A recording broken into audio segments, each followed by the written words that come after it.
How you doing, YouTube? I decided to add 40 pounds of live sand on top of my existing sand bed I had before. I had 40 pounds of live sand in there before, so now I have 80 pounds of live sand in here. It's about a 3.5 inch cap.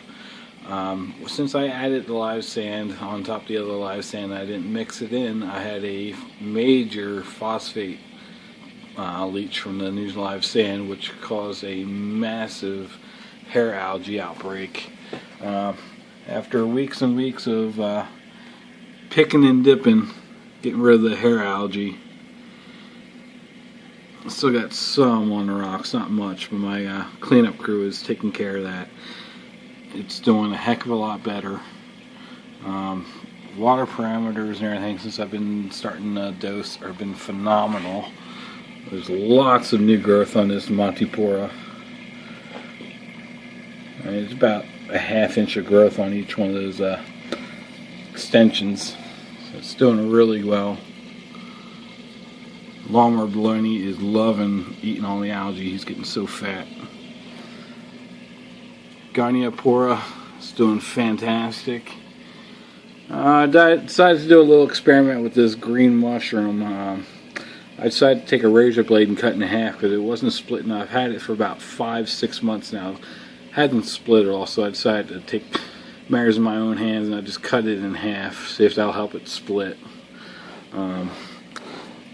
This mushroom right here, a little hard to tell, but it has already split twice. There's one in the upper right hand corner, there's a little tiny one in the upper left hand corner from that one. So that's doing really well. My yellow pops are doing good. It's hair algae mixed in with it. I gotta pick that later on. Kenya trees growing like crazy. They always do. Cabbage coral's doing good. Finger leather's doing good. Everything is doing fantastic. The only problem I'm having right now is trying to find a good spot for my frog spawn. It keeps on shriveling up at times.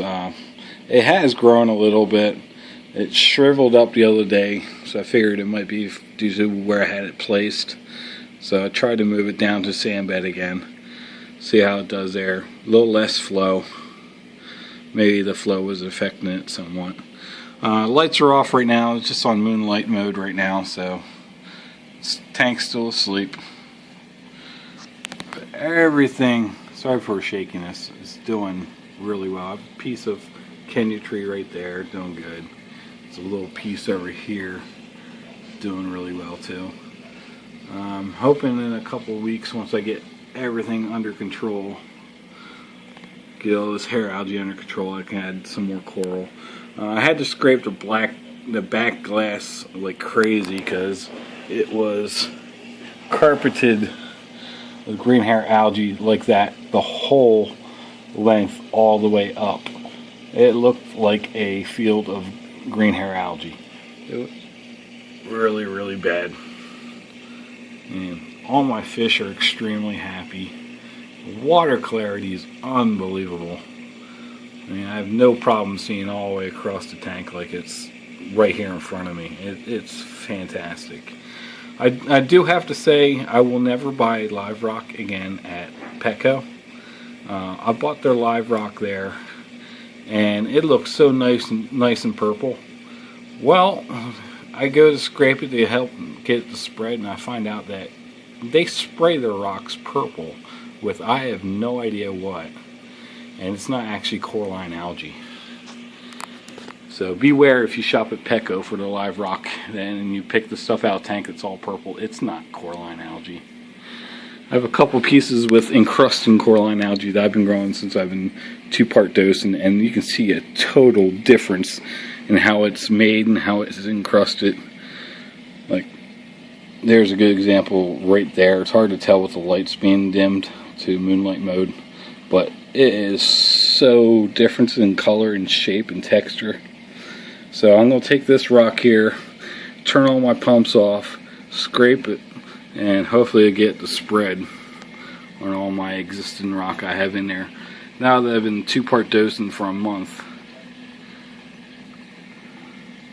I'm starting to see a lot more better growth. Back glass is nothing right now, only because I scraped everything off while I was getting the hair algae off. Sand bed is doing excellent. I still want to cap it off with another 20 pounds, so I get 120 pounds, so I can get a 4-inch sand bed in here. I'm going to do it very slowly. That way I can eliminate my protein skimmer eventually. This protein skimmer is a piece of crap. Anyone ever buys a Core Life Super Skimmer 65, don't. First day I had it, the tube with the that comes right off the pump broke. I had to go to Home Depot, actually Lowe's, buy a bunch of PVC plumbing parts and build my own to fix it. The sponge, unfortunately, that came with it, the black and white sponge, very first day I have a puppy. I had this skimmer for about 1.5 years now. First week I had it, I took the sponge out to clean it, and the dog got a hold of it and chewed it up. So right now, while I'm running in here to get rid of micro bubbles, is just a AquaClear sponge filter from their filters. I cut it down to fit inside their catch, and that has stopped for the most part the micro bubbles. The micro bubbles that you see coming past are actually from my stupid AquaClear 110 as it flows down in. If you don't keep the water level perfect, it creates micro bubbles as the water drops in. I have this power head aimed up at it, so that doesn't help right now, but I'm trying to get more flow back towards the skimmer, that way it can skim a little more efficiently. I'm trying to get this flow from this corner back across, that way it creates more flow as my MaxiJet 1200, which I have it in the power head mode because the circulation mode is way too strong for the size tank.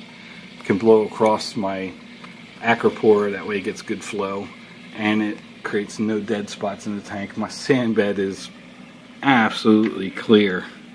I was having problems for a while there because this is my favorite, this is my tank's favorite spot to take a dump, and usually it's totally covered. But as the water flow circulates from the back of the tank and then back around to the front of the tank, it picks it up right here, and it gets picked up by the AquaClear 110 and gets taken out. I'm only running pillow floss, my AquaClear 110. I'll take the cover off if I can. I'm only running pillow floss in the first chamber, which I need to change. I'm still running the original ceramic beads. I'm running a bag of Purigen, and below the ceramic beads I'm running 2 bags of ChemiPure. I cut the impeller for the AquaClear. I cut 2 of the fins off it, that way it slows down the flow a little bit. So now it's probably running about the rate of an AquaClear 70. So that should help with the detrition removal, and plus help with the flow with the Purigen and the ChemiPure.